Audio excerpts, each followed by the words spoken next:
Welcome to another episode of Courageous Me. And this is one of those really fun episodes where I know very, very little about our beautiful guest. However, I met her at a badass networking event one night and we only had a very quick little catch up. But I'm like, oh my God, this is a woman I need to get to know more. Like I loved her energy. I loved her vibe. I loved everything about her. So super cool. I get to know a bit about her at the same time as everybody listening in does too. So we've got the gorgeous Chiza Westcarr. And Chiza, could you just share with me what excites you to have a conversation with me today all about courage? Well, I'm just excited that you've invited me on, Kim, because when I met you at that badass event up on stage, rattling off everything that you had achieved, I just knew that you were my girl. Because I think as we get into our mid years, we start to lack courage. We start to second guess ourselves and doubt whether we're able to. And I know that there has been one courageous event that I've had to step into after another. And I wanted to have an opportunity to talk to women out there who feel a little bit lacking in courage and say, we can all do it. We can all be courageous. It's so true. And do you know, I didn't set out to do all this work around courage. I was doing all these interviews with women around what success looks like for them. Mm. What I didn't anticipate is after 70 interviews, the through line was courage. Like it was really, and that set me off on a big wild goose chase to go, okay, courage and women, what's going on here? So yeah, interesting that you say that, really interesting. So Chiza, just for context, so everyone else knows, can you just share what you do and who you are? And then I'm going to find out more about your courageous life journey. Sure. I'm a clinical nutritionist. I'm also a dermal clinician, which basically means more of a technical skin therapist, if you like. I'm a menopause coach. And I spend my time helping women thrive through this phase of life because a lot of the clients who come to see me are usually overweight, sleeping poorly, miserable with their lives, and just not knowing what the next step is. And I know that on the other side of that is a life full of abundance and good health and renewed energy and just this feeling of what's next, what's for me next. So it's really my mission to help women thrive in their next stage of life. And I do that by improving their health through nutrition and lifestyle changes, but also helping with their skin health as well. Oh my God. Like as a woman who is going through all of that myself, I'm like, absolutely, bring it on, bring it on. And, you know, I love though about thriving, like, yes, there are changes going on and no, not all of them are glamorous.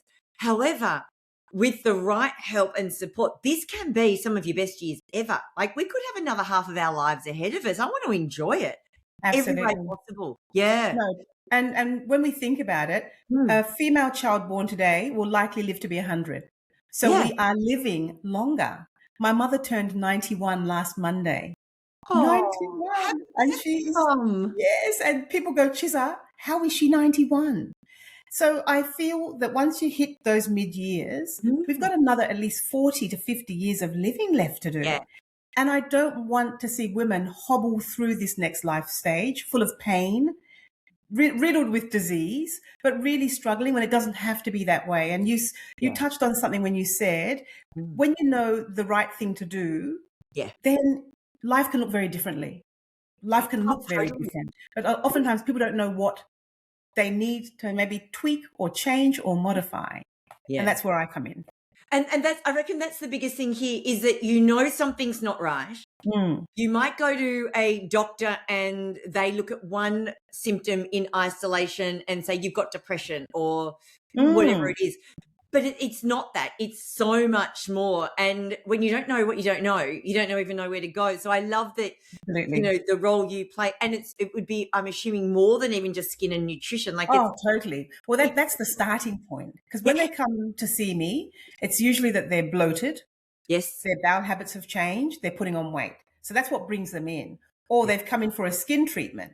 And as I'm going through and consulting with them, I then might drop in casually that I'm a menopause coach. Well, that starts the conversation, because then it's all about them, and they open up and they say to me, oh my God, I'm so glad that I got you. This is happening, that is happening. And then I say, hey, but are you aware that this could be linked to this decline in hormones? And it's just a wonderful conversation that they didn't even anticipate having, coming in for a skin consult, or something that's Yeah. worrying them about their bellies. So no, I love what I do. Oh, I can tell. And it's also a really good party starter too. The amount of parties I've been to or dinners I've been Yeah, to where I've not maybe known that many people, and suddenly the conversation ends up on menopause, and like 3 yeah, hours later I've got a new best friend because we've absolutely. yeah. I always have a crew of women around me, flocking around me, and others come and go, what are you guys talking about? And then everybody's Yeah, involved. So it's a wonderful exactly. party Oh, I conversation. love it. Awesome. So Chiza, on that note, can you share a moment in your life, and I don't care how far back you've got to go, and I don't care if it's personal or professional, where you've had to really reach in and find some courage? Oh my God, I've got so many. My most recent, I would say, would be deciding, having been in the aesthetics industry for many, many years, Mhm. and having these conversations with these women in clinic, and attending conferences that I spoke at, but finding that we weren't really talking about the changes that happen in menopause being linked to the signs of aging that we were treating. And so in aesthetics, women would often come into clinic because they're noticing that their jaws are slackening, that they're developing jowls, the lines and the wrinkles. And so we would have all of these anti-aging treatments and devices at hand. And as I was addressing these concerns in clinic myself, I noticed that menopausal skin was very different to younger skin. It didn't respond the same. It took longer to heal. And so it then set me down this little investigative path of working out what was going on. So I started to speak about these changes at conferences. And yes, I was the lone voice in the industry speaking about menopause before it became a thing. Mm. 2 years ago, I remember speaking for 10 minutes at one conference. And these are all aesthetic conferences, 10 minutes at another, 15 minutes at one. And this gentleman who owns a laser device company who sat in on my talk, he said, you need to have your own conference. And at the time I thought, no. But everybody would come up to me after I spoke saying, oh my God, we wished we had you on for longer, because what you were saying was so important, but you only had 10 minutes. And I thought about it.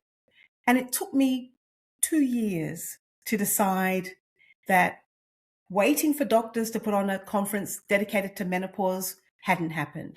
The nurses weren't doing it. Look at me, a nutritionist and a mere dermal clinician. How can I do this? But I decided to take the bull by the horns and suck it up.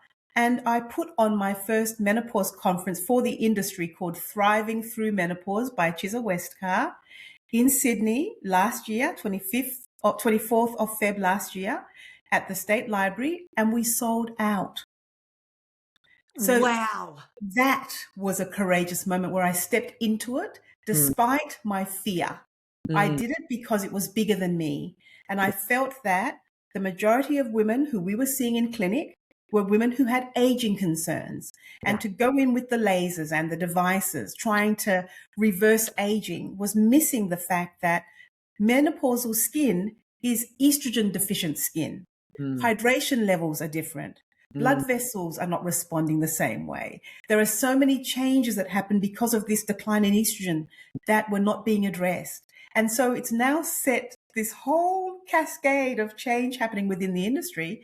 And there are lots of menopause coaches and lots of menopause specialists and clinics that specialize in menopause support. And it's just been a wonderful change in the industry where the focus is now on women's health and the differences that happen in menopause. But I think the underlying message that we all realize now is that you can't treat menopausal skin or midlife skin like you would a younger skin. And it's not about reversing the aging process. It's about supporting the skin through the changes and enhancing it. And it's just, Oh, yeah, it's wonderful. but you know what I love about this, right? Is the whole phase of menopause and the changes that go on in a woman. Like, yes, you've got to handle the skin, you've got to handle everything differently. And if you do, the opportunity and for the what's on the other side and what could be possible for a woman. So I don't handle the space you're in. I look at, if you've been in a job for 10, 20, 30 years and you're absolutely hating it, and then you hit midlife and you're going through all these changes, what a beautiful opportunity it is to look and go, well, if I've got another 40 or 50 years ahead of me, what do I want to do in that time? Absolutely. So it's like, two sides of a different coin, but both represent, like, there's a beautiful book called The Upgrade. I can't remember which, it's written by a doctor over in America, and it's all about menopause, but she calls this phase the upgrade in a woman's life. I read it about 5 years ago when I was going through it, when there still wasn't enough conversation, and I just gobbled it up and loved it. So tell me, right, so you've been told to run this conference. No, not told. I chose to do it. No, but people are saying you need to do this. Yes, I beg your pardon. Absolutely, yes. And I do it, yes. And then you find the courage to do it. Yeah. I'm assuming you've never run a conference like that before. Like, you sell out. I sell out. You sell out. Yeah. Tell me what was going through when you even put the first like marketing out there, or the first message out there. Tell me what went through you when you did that. My inner circle will tell you that I was a nervous wreck. I wasn't sleeping. My blood pressure went up. What if I fail? Who am I to put on this conference? I'm not a doctor. I'm not a nurse. Who does she think she is? Doctors won't come, right? I then decided I was going to reach out to the former president of the Australasian Menopause Society, an incredible man by the name of Dr. Rod Baber. He said yes to being my keynote speaker. I had Michelle Bridges say yes. Oh, yeah. I had a gynecological robotic surgeon say yes. My sister, who's a menopause doctor who specializes in HIV, flew in from the UK to speak. I tell you, I had a pelvic floor specialist. They all said yes. So the lineup of speakers was second to none. And then one by one, the doctors started to sign up.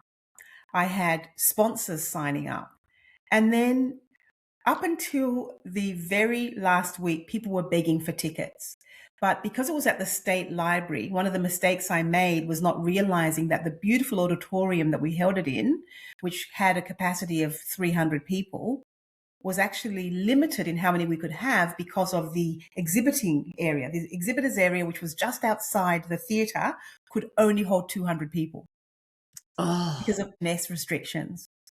So I'm having to stop at 200. And then I felt terrible because when we finally got the conference underway and the cameras panned through the audience, there were lots of seats that were empty.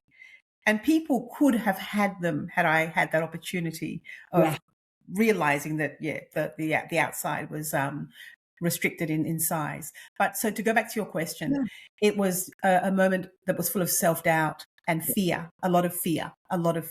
Because after I released the tickets, the early bird tickets, there was nothing. It was just flatlined, nothing happening at all for quite a while.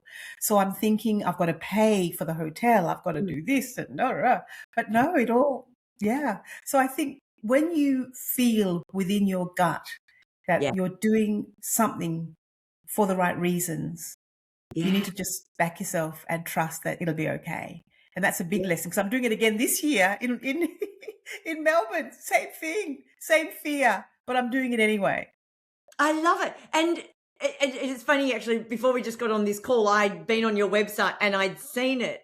And I'd only been to dinner last night with one of my best friends who is an aesthetics doctor. And the first thing it says, this is for aesthetic doctors. And it's like, oh my God, how cool is this? So, I didn't, but now knowing the backstory behind it, it's like the whole courage piece that sits in it. Tell me, what was it like on the day of the event, when I'm assuming you took the stage at some point? I did, to open it, yes. Yeah. How did that feel?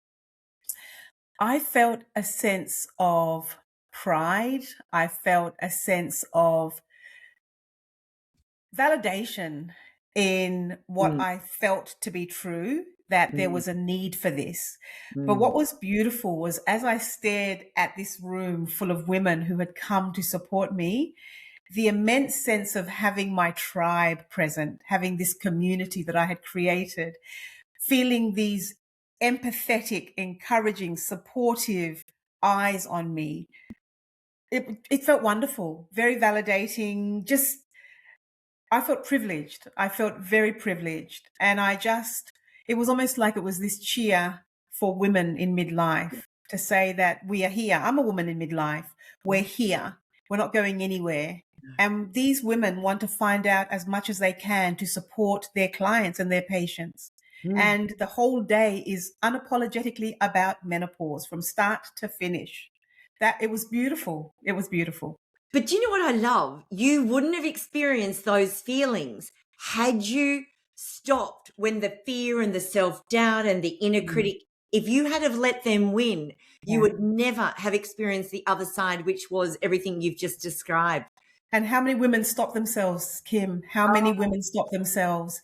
And as I'm talking to you, I'm getting emotional because I see it every day. I go through fear nearly every day when I have to make a decision, right? And it's a scary place to be in because when you're in that place, it feels real and it stops you.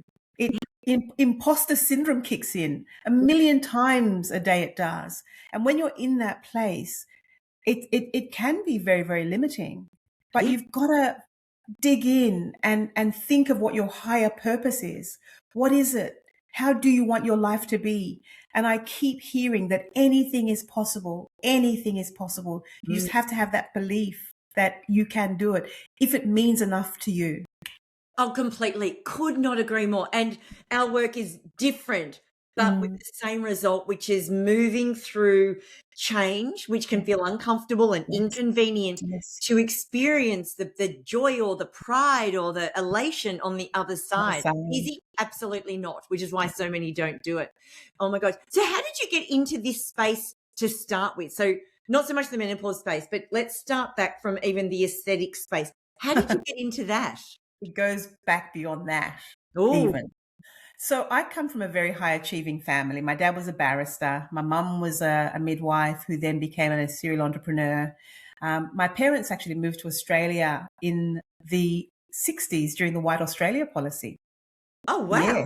Yeah. Yes. My dad won a Commonwealth scholarship to do a PhD in law at Melbourne Uni. Oh, wow. So And where had you been living? No, we weren't born. This is before us, before we were Sorry. born. Oh my God. Where were they living? They were in the UK. In the UK. So Okay. my dad was doing a law degree and my mum was doing nursing. Yes. And she was in Sheffield and he was in Hull. So they obviously had a 7-year relationship and then decided to get married. He won this Commonwealth scholarship. So they got married and moved out here. They'd had my sister, who was 6 months old when they moved out. But they moved to Melbourne during this time when to live in Australia, you had to be one colour and one colour only. But they made the exception for international students, though. So you could win a Commonwealth scholarship and come to Australia to go to uni, Right. but not with the intention of staying. Oh, it was a very different Australia. God. What And we have just now. only listening who can't see, Yes. Dad, I'm assuming, is not a white man. No. My dad's Nigerian. Yeah. And my mother's from Barbados. Oh, So so I'm just if someone can't see, they might not have picked up on that. No. Yeah, So yeah. I am a lady of African descent, of African background. Absolutely. And so when he moved here, Yeah. he had it very, very, very hard, very difficult. And I just wish as an adult that I had that time with him again to have gone through what he went through. Because as a child, hearing of his struggles, we were like, oh, please, we're Australian. What are you talking about? All of that. Yeah. But it's almost like it's coming full circle a bit with what's happening now politically. I feel that there's a shift again, but I'll park that for now. So when he finished his law degree, his supervisor was Sir Zelman Cohen. Have you heard of that name? No. So Sir Zelman Cohen, I think it was the was he Governor General or something? He was the head of the law school at the time. So as my father's supervisor, he actually said to him after he finished law and could not get a job, all of his peers were getting snapped up by law firms and my father could not get a job. So Zelman Cohen, he wasn't Sir at the time, Zelman Cohen was his name, but anyone who is involved in law would know this incredible man. He advised my father to look at possibly going to Papua New Guinea, which was still an Australian colony, because their university was opening up and they were looking for lecturers. So my dad applied and got a job lecturing at the university. And I was 2 at the time. My brothers were 6 months old. My sister was 4. And we were bundled up and off we went to PNG. Oh, wow. And he absolutely loved being there. One, because he was surrounded by people that were the same color as him. Yes. He didn't feel second guessed. Mm. He was actually very instrumental in them achieving independence from Australia. So his name is a household name in Papua New Guinea. He became a barrister in PNG. Yeah. But coming from a family like that, my dad being a lawyer, drilled into us that there were 2 choices we had, law or medicine. Because his sister was a judge, his brothers were all doctors, their children were doctors, they had hospitals. So one of those sorts of families. Yes, right. And so law or medicine were our options. My 2 brothers are lawyers, my sister's a doctor. It's me. This is Chiza, who decided to forge her own path, which is a very different path. So to try and condense this so it doesn't go on for too much longer, he sent us back to Nigeria when I was 12 to go to boarding school. Oh, wow. Never been to the country before. I was going to say, you that's no Never. connection for you, No. though. No. No. How did you So feel about that at 12? Well, I naively thought that I was going on holidays with him and then I'd be coming back. My sister was already at boarding school. She'd gone the year before. Right. So then he goes, no, you're staying here and you're going to be with your sister and you're going to go to school here. And boarding school was like nothing I can even describe to you. It was a very, very difficult time for me, in a lot of ways, culturally different, just in a lot of ways. But I became a very overweight child. I actually ended up quite obese. And there were a lot of adjustments that I had to make. But one of the things, as I look back as an adult, that I am so thankful for is the experience that taught me perseverance and resilience, and that there is no situation that I find myself in that I cannot get out of. Because as my father said, hard work never killed anybody. Even though that's not quite true. People do die from overwork, but his point was, it's not going to kill you. And the people that succeed, how many heads do they have? So it was always with that lens of, you have got to just keep going. And he was an amazing example because he was a very disciplined man. Yeah. He was a very hardworking man. He was a man who instilled morals and values into us that still serve us all to this day. And so I find myself just continuing to push and push and push. So after we'd done high school, we then came back out to PNG, and I had to repeat years 11 and 12 because the school system was British based. And so British A levels were different to Australian. So I had to go back and do 11 and 12 as a mature student. Oh my goodness. How did you feel about that? It was either repeat or go back to Nigeria. Oh, okay. So it's almost like an ultimatum. And I was you didn't have to be here if you want to go back. Right. But I had no choice. And so for me, going back to high school, it was an international high school in PNG. It was being the oldest there. Yeah. Being the African girl. Yeah. Being the fat girl. Because I was very overweight. I was obviously fresh from Nigeria, and I was older than everybody. The lucky thing for me was that I didn't look as old. I didn't look older. So they didn't know I was older until I had my 21st birthday in year 12. Mind you, you still look like you're about 20, so... I'll take that, thank you. Yeah, please, yeah. But it's just one of those things to touch on that recurring theme of courage, of being scared and being uncertain, but knowing that you just have to keep going. And so I did my year 12 and I got in to do law at the University of Papua New Guinea, and my dad was elated because he was going to mold me and encourage me. But I could not think of anything worse than to be locked in Papua New Guinea under my dad's guidance for 4 years. I couldn't. So on the side, I was applying for Australian universities on the side. And I got in to do a business degree. And I remember telling my father that, and he was none too pleased because what do you mean a business degree? Have you lost your mind? You got in to do law. You're going to do law. And I said, no, I'm not. I'm going to do a business degree. So he called a family meeting and asked my siblings what they thought about my idea. And bless them, they all said, well, if that's what she wants to do, well, why not? So he told me in no uncertain terms that if I was going to go down that road, I was on my own. So I thought, okay, fine. So I got to work at a friend's printing press. They owned a printing press, and I was the proofreader. And I squirreled away all of my earnings, and I paid for my one-way ticket, knowing that I was Australian and I was going to get off study, and I, sort of had that squared away. I thought, okay, I'm going to do this. And off I went. So I went to Ballarat.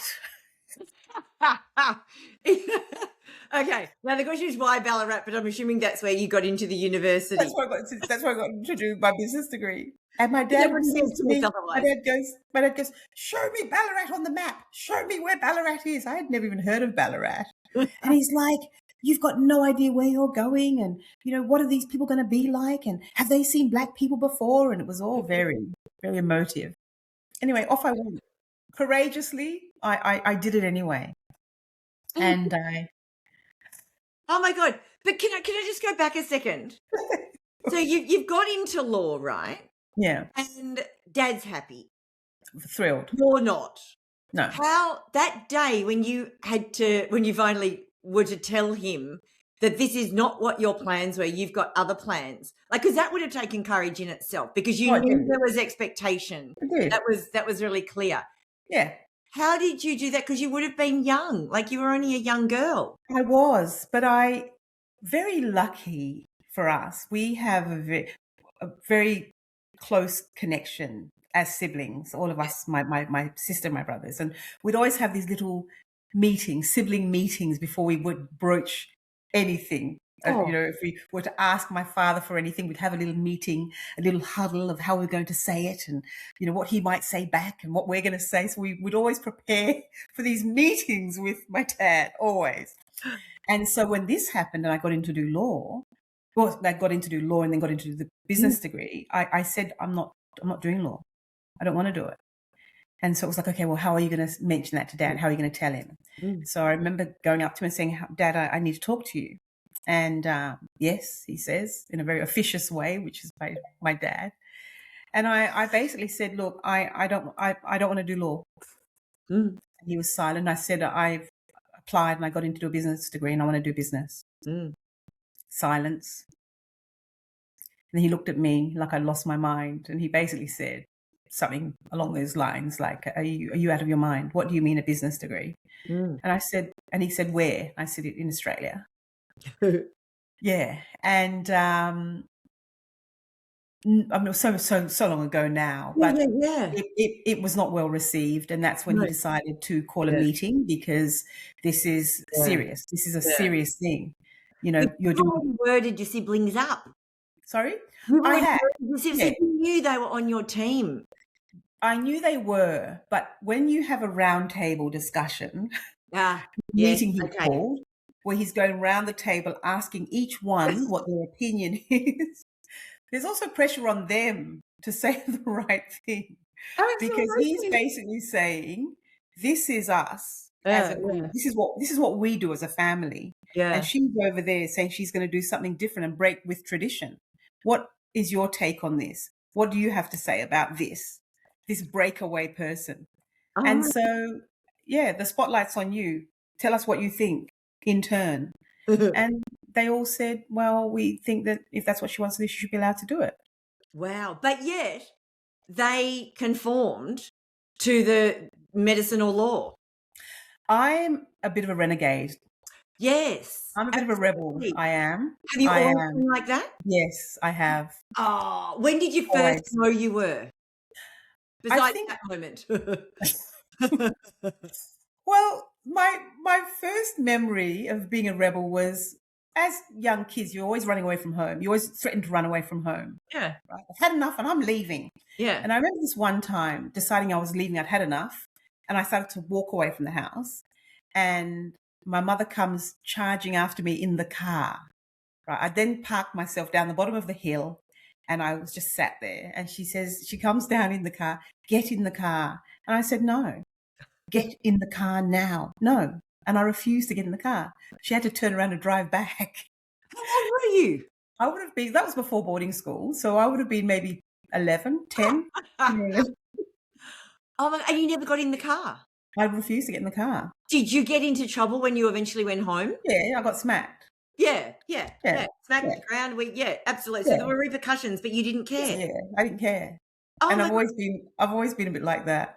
Oh, I love it. Just tell me, when you've told your dad you're not doing law, you're going to Australia instead to do business, where was your mum in all of this?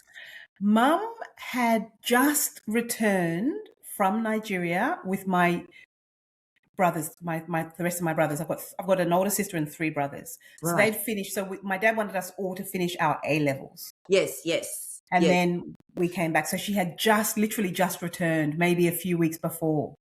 Wow. Right. So she was new in resettling in, finding her place in the family, because it had been my dad, my sister and I for the 2 years previous of me sort of having to do years 11 and 12 again. So she was still trying to find her way. Yes. So all she could do, bless her, was say, look, Chiz, do the right thing, my love. You know, be a good girl. And I'm like, be a good girl. What do you mean be a good girl?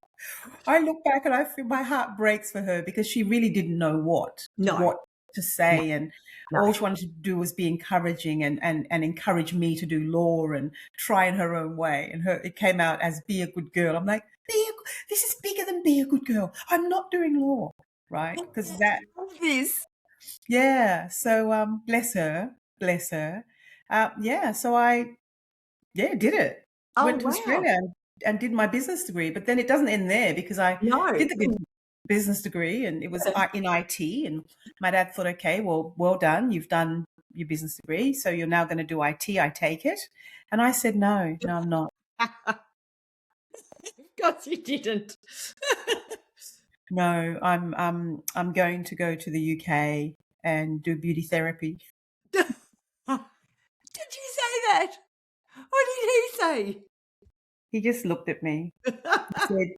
He said, you have lost your mind. He said, you did a business degree. Now you want to learn to clean people's feet. That's what a beautician does. She cleans people's feet. There'll be a podiatrist, right? But yeah, okay. Could have been, but in this case, it was beautician, which is why he called me all the rest of his life. I'm a beautician. You want to learn to clean people's feet. He said, how am I going to explain this career choice to your uncles? How am I going to explain what you're talking about to my family? But I guess at this stage, she'd already had a taste of me being stubborn enough to buck the trend and do a business degree. So to clean people's feet and do this, he knew that I was going to do it anyway. Yeah, with or without his blessing, you were doing it. Without. Why the UK? Why not Australia?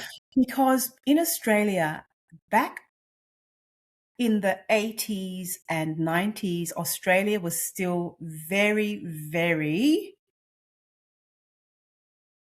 how can I was going to use the word monocultural, but it wasn't quite, no. But there were very few people of African background in Australia back then. Yes. So whenever we had visiting singers, and didn't matter what it was, we would always be considered celebrities because they thought we were one of the backup singers or something like that. So the numbers were so small that we couldn't get makeup. There was no makeup that was suited. My brothers couldn't get haircuts. My brothers would go into a hairdressing salon and they'd say, look, so embarrassed. If you tell us what to do, we'll try our best, but we've no experience cutting hair. So in my mind at the time, I actually wanted to do a hairdressing and beauty course so I could come back to Australia and set something up. That's what I had in mind. Because, there was nothing. I mean, you go into David Jones or Maya, and it was always pastel lipsticks and pink blush and just nothing for a darker skin. And so I knew that if I wanted to do this, it would have to be the UK because Mum has family there. Got it. Mum's family were all there, so I knew I'd have a place to stay. Yeah. But I do you took know what I myself. love about what you just said? That Yeah, it wasn't even about going and doing the beauty course. It was that there was a gap in the yeah, market in yeah, Australia that you needed to fill. You had to go elsewhere to get the skill set to fill it. But even that thinking at yeah, that age yeah, is like you just all these breadcrumbs to why you're doing yeah, what you're doing. Yeah, yeah, amazing. yeah. Oh my God. And so I didn't know how I was going to get there because I didn't have the money. But I remember make we very luckily as Aussies had that relationship with the UK where you'd go Yeah, and do your 2-year working holiday yeah, experience thing. So I yeah. took myself to the UK under that and stayed with my family. And I was 6 months in, and I remember a girlfriend who I had just met by chance, just a black chick, a black girl who had seen me working at Q on Burke Street in the mall. So I'm in Q. I used to work at Q during the holidays from uni. Oh, And fun. I'm in Q. Do you remember Q Burke Street Mall? Yes, very well. Q was Yeah, like my cup of choice for about yeah, 20 yeah. years. Yeah. So I used to work at Q during the holidays, and this chick had just clocked me in the shop and had come darting in, right? Didn't know me from a bar of soap. So excited to see me. And she was actually a really tall model-esque, statuesque, beautiful woman who had these men running after her coming into the shop. Oh where my she, God. where she came, wanted to introduce herself to me. We got talking, and she said that she was teaching English in Japan and had been for the past 3 or 4 years. Yeah. And she goes, "You've got to come to Japan. You've got to come to Japan." I'm thinking, I've just done a business degree. Why would I go to Japan? But as I was nearing my 6th month in the UK, she rang me out of the blue and said, "Chiza, the head of the school where I teach has a job for you. You've got to come to Japan." But you see, I needed the money to do my beauty therapy course. It was going to cost me £6,000 Yeah. and I didn't have any money, right? So I went to Japan and I was there for 2 years. I worked 2 jobs, part-time and full-time. I saved my full-time money and I lived off my part-time second job income. Yeah. And in the 2 years, I saved up £24,000 Oh my gosh. and then went back to the UK and did my beauty therapy course. Oh my God. Oh, I love it. But I love that I love that your friend has lined up the job. Like I've got a job for you. I've got a job. In the Yeah, market and I'm like, for a job. Yeah. I've got no money. How am I going to survive? She goes, no, you come and you live with me. You come and stay with me. I'll look after you. But you And did it. I did it. Yeah, I've always been like that. Oh my God. Caution to the wind. Oh my God. Okay, I got 1,000 questions to go back to before we even carry on. Just tell me, you said that you were overweight when you were Mm, at school in Nigeria, and then when you've come back to Papua yeah, New Guinea, yeah, you're still overweight. You're yes. obviously not overweight. How did that change? How did it play out? What happened there?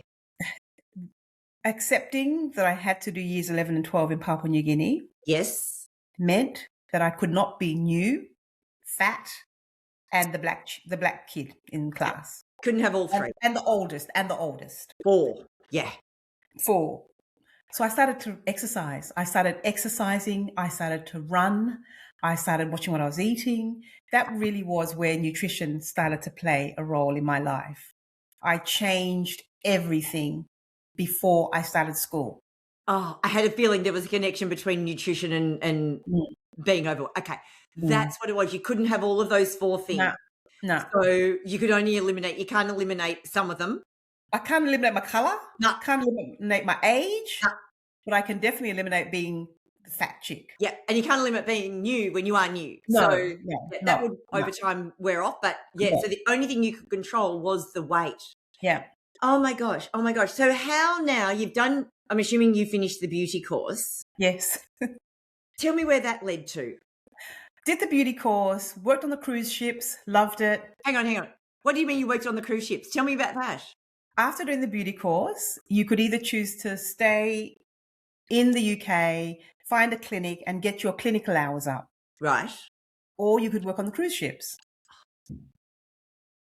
Oh, and you chose So the cruise ship. of course, I chose the cruise ships. I was going to be an entertainer on the cruise ships. Oh my gosh! I Yes. can't sing or dance, so it's another story. So we were called concessions. So the spa is a concession, the entertainment concession, the casino concession. So all the concessions, we all were like family because we were not part of the crew crew on the ship. Yeah. The crew was basically paid by the ship, Yeah. but the concessions were paid by the companies who brought them on board. Yeah. So we all had that in common. And it was like a little United Nations. We're from all over the world. It was just fabulous. Fabulous. Oh. Loved it. So I did that for 8 months. But my view was now on America. Let's throw another country in the mix. You haven't So done America yet in this mix, so yes? For Why black America? hair. Black hair.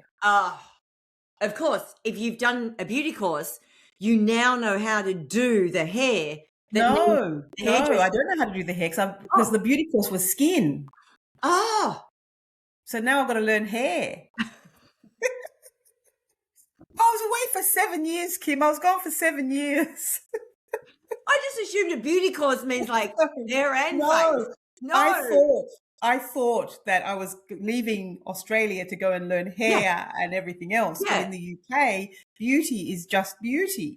It's just skin. So I knew I had to then go and learn about hair. But where am I going to go? Of course, America.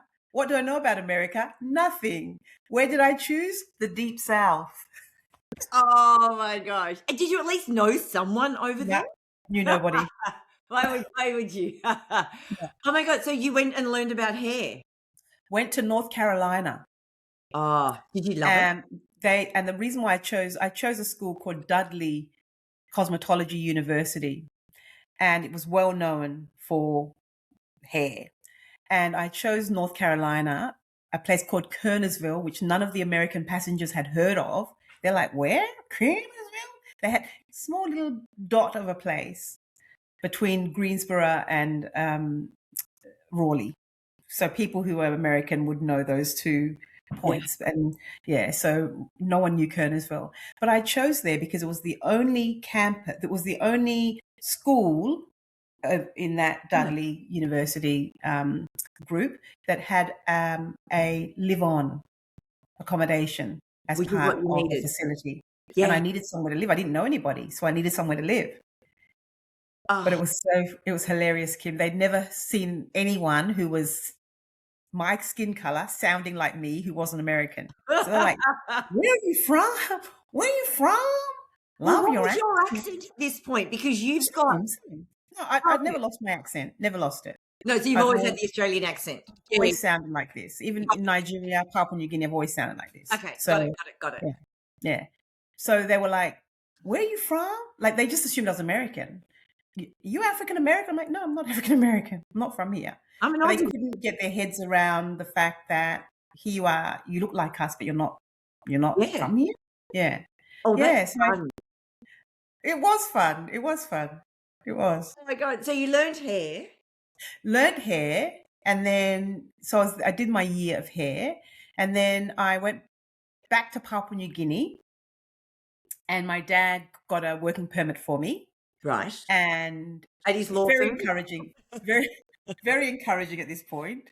And I set up a little mobile business. So I was doing hair and doing massage and doing facials, and I had the Prime Minister as my client. I had the most incredible clients. It was incredible. Wow. And was your father accepting of this life of yours? He was. I think he was proud that I was doing something with my skills. Yeah. And he was encouraging of that. Yeah. And then after 2 years, I thought, no, I don't want to be here anymore. So I bailed and came back to Australia. Why Australia at that point?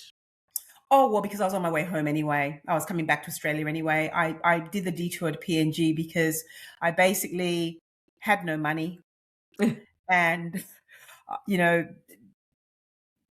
rather than setting something up in Australia, I thought, well, under my dad's company, I would just, hone my skill, get some experience, which he let me do. And then living at home, the restrictions of living at home as an adult, I was like, nah, time to go.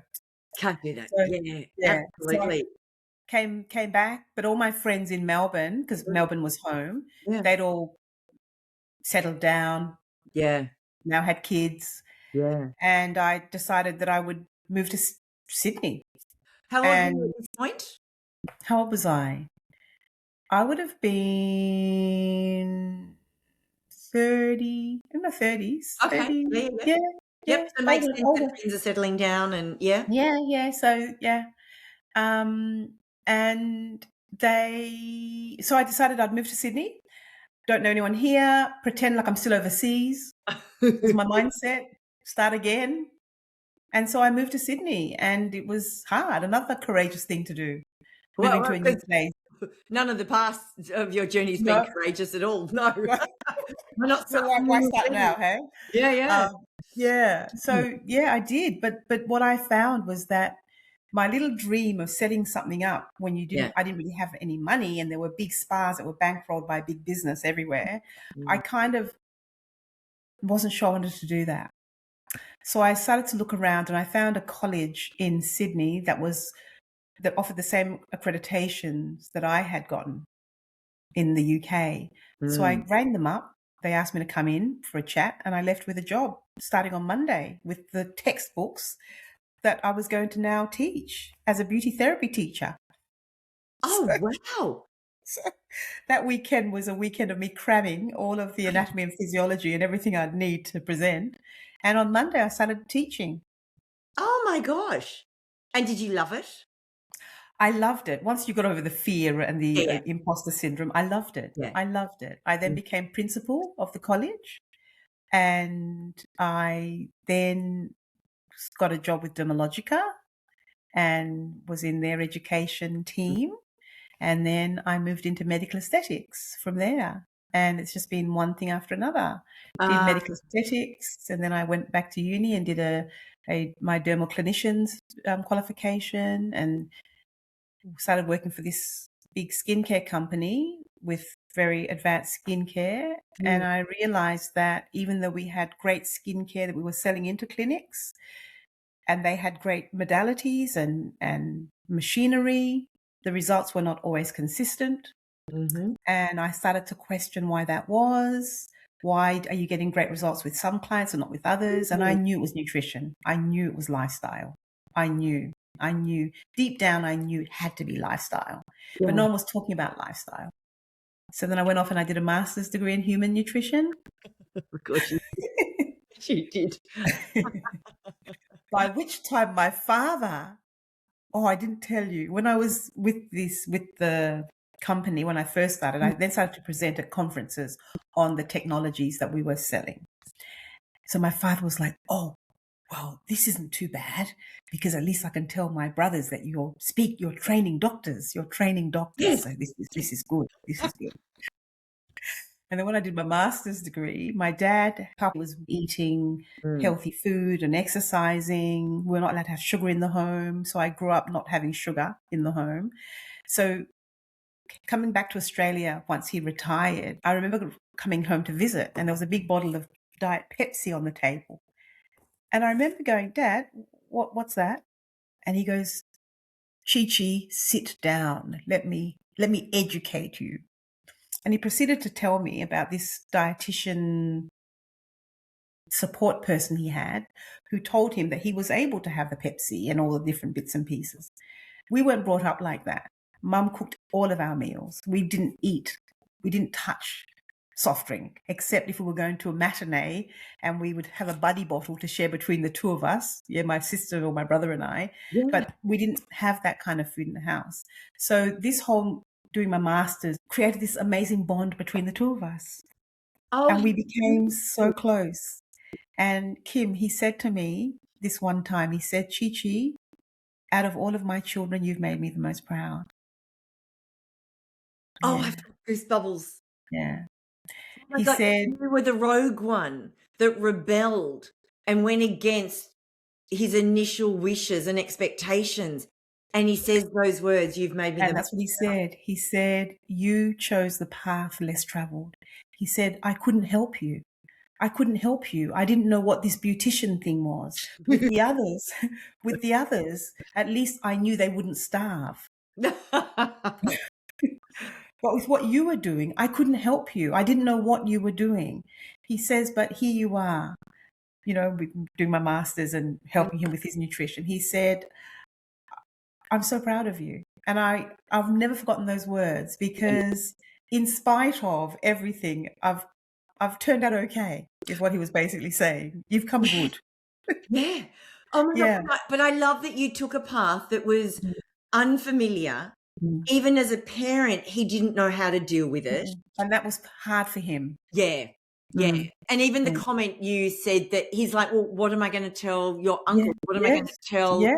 my peers? Yes. That was such a big thing of even our parents' generation. Of course. Whereas nowadays, like if, with our kids, it's kind of like we want them to go and forge their own path. We want them. And what anyone else says is, because some people it's still important, but less so now. But I think, Kim, that there's another element or another layer. When you come from a culture that is not the majority of where you reside, the challenges are real. Yeah. And you'll find that Indians are the same. Yeah. Asian families are the same. Yeah. There is no social security net in any of these societies. Yeah. So you strive to do better than the average so that your chances of success are greater and you will not have to struggle in life. And so for Indians, it's law, it's engineering, it's the same. Yeah. So in a lot of African households where education is considered the ticket out, it's the same. It's law or it's medicine, right? We don't have the luxury of saying, oh, I'm just going to bum around for a year and then I'll decide. We don't come from societies like that. No. Right. And so when we were growing up here in Australia, the only African people that were here were either economic migrants or they were the kids of students who had gone through the school system. So there was no underclass of Africans doing anything but succeeding, if you like. Yeah. Right? That's who we come from in that regard. So our choices were very, very, very limited. Yeah. You had no choice but to succeed. Yeah.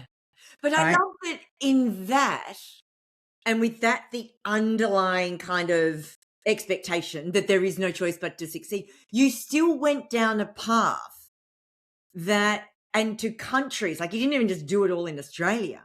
You still went down a path that wasn't traveled, that was incredibly unknown, like even jumping over to Japan for 2 years. You still did all that, even though there's this underlying flavor or expectation around succeeding. That's even more fascinating. Yeah. And it's not that there's no fear there. No. But I think that what also drives me is that feeling, because I chose that path that was less traveled, of knowing that I had no choice but to succeed at what I did. Yeah. So there was that sort of the undercurrent was I had to, and I'm obstinate like that. I will push myself. I will not sleep if I have to get an assignment done. I will not give up. I will keep going. So there's that doggedness about me, the way I'll just keep going. Oh, that's beautiful. Yeah. And it's so funny, isn't it? From the start of the conversation to now, I completely understand why you did that conference in the beginning. Because yes, it's scary. And yes, you had the self-doubt and all of the plague of, inner critic and limitation and imposter syndrome. However, it's not like you haven't felt that before. No. Many times. So how then did you get to do the work that you're doing and with the menopause flavor? I did my years of clinical practice where I went back to hands-on. I worked in clinics with skin therapists as their nutritionist. Yes. So I could see what nutritional support looked like in clinical settings, working alongside skin therapists. Yes. Right. I then decided that I was going to focus on menopause and nutrition, because a lot of my clients, a lot of the women who I was attracting were women who were struggling with their health, women who were struggling with brain fog, etc., women who had underlying issues that were gut and lifestyle related that I felt I needed to help. And that's why Yeah. I created my products, because I try to find solutions to issues. So that's when I decided, you know what? These women who I'm seeing with psoriasis or with rosacea are Yeah. not going to stop drinking. They're not. I've tried to give them a meal plan. I've tried to talk to them about having soda water and a bit of lemon. They're not doing it. Yep. I'm going to create a product that is going to taste amazing, that they can sub out alcohol for, have it in a nice fancy glass with some sparkling water, and it's going to feel like they're still having a beautiful drink that is their me time, that makes them feel good, helps them sleep, and wake up the next morning ready to start a new day without the brain fog. Oh, So I did that. I've got my little products here. I've created a brand called Flora Biome, yes. one for inflammation, one for stress, and then a tea here, which is good for digestion. So I was very intentional about trying to create solutions. So I guess what I'm basically focused on now is supporting menopausal women. And I'm doing that by giving them tools that they can incorporate into their everyday. And I'm back at uni again. Of course you are. What are you studying now? PhD in menopause research. Oh, thank you. Thank you, thank you, thank you. We need more of this. Oh, I love that. Can I ask Chiza, is your dad still alive? He passed away 6 years ago. Oh, I'm so sorry. Because Yeah. my question was going to Yeah. be Yeah. how you know what I was going to ask. Yeah. Yeah. How do I tell my friends you're doing what? Menopause? No. A PhD like he did, he Like would have that. been elated. He would have been elated. Oh. My mother is elated. My mother is. And I know that I say to him, Dad, I'm doing this for you. I finally got there, Dad. I finally got there. I'm going to be a doctor, Yeah. Yeah. you know, but yeah. So, Oh, that is beautiful. Oh, I love it. And I've got my drinks that you've kindly sent to me, and I'm going to do it tonight. I'm going to have a excellent. glass. I'm going to take a photo and I'm going to send it to you, which I'm Excellent. so excited about. Tell me just quickly, because oh my God, I can't believe I feel like I've only just scratched the surface of you. With women and menopause and gut, what do you think the one thing is that women do that if they did it differently would make at least a small change in how they're showing up while they're going through perimenopause, menopause? Oh, that's such a good question. There are so many layers to it. Yes. If you're a drinker, Yes. alcohol is decimating your good bacteria. Yeah. Right? If you're a drinker, it's hard to even think of stopping drinking. Alcohol destroys your good bacteria. Yeah. So in menopause, you're already behind the 8 ball because estrogen levels are low, which means that there is an increase in cortisol and inflammation. Inflammation drives disease. You're adding to that burden by drinking alcohol. Another thing is diet changing. You've got to change your diet. Inflammatory foods, the pasta, the bread, the rice, the biscuits, all of those things have gone from being occasional treats to now being part of our everyday. Yeah. So personalized nutrition is really important. So I do blood tests. I do a blood test to see what the biomarkers are, and then we send the results to Germany, and you get sent back a personalized nutrition plan that is for you, the individual, for your biochemistry. And changing the way you eat is a game changer. So if you don't drink alcohol, then it's personalizing your nutrition. And you will find that belly, that bloated belly, the fat around the middle, struggling to lose weight, that changes. But it's not just for people who are overweight. It's just so that you feel like yourself again. Yeah. The inflammation goes down, your energy levels explode, the brain fog clears, and then you have got to optimize your hormones. So there's also that conversation around menopause hormone therapy, which may not be for everybody, but you've got to have that conversation because it's not just about, oh, well, the hot flushes and getting through the hot flushes. It's that menopause affects bone health, muscle mass. My PhD is looking at the role of exercise, nutrition through a culturally adapted lens. Yes. And then adherence coaching. So the missing link in all of the literature out there is that there is no accountability coaching. No. The way that I see it, if you have the exercise and the nutrition in place and you have someone with you for 12 weeks to embed those habits, they Mm. then become lifelong habits. And that's what my research is in. There's no research out there that combines the three. So the gap for me is the adherence bit. Yeah. How exciting, though, that the work that you're doing that lights you up is going to be so beneficial on so many levels to women across the globe. Yeah. This is, Yeah. and it doesn't matter what color, it No. doesn't matter where you're from. No. That's why we're doing the culturally adapted lens. I It's got gather, to be yeah, culturally adapted nutrition. Yeah. absolutely, yeah, Yeah. because even what's available in different countries and different cultures is going to be different. And oh my God, Chiza, how exciting! So this is almost like a silly question. However, what's the next thing you've got to reach in and find some courage for? That's why I'm laughing. I've moved from Sydney to Melbourne, doing a PhD, not working as much, Yeah. believing that it's going to be okay. I reckon you are going to be okay because you've got a track I'm record thinking of I it. might be, but it's that fear is still there. Of That course. uncertainty is still there. And then the conference is in October. I'm still trying to sell tickets to the conference, right? So it's still going. Yeah. So there's two things. Absolutely.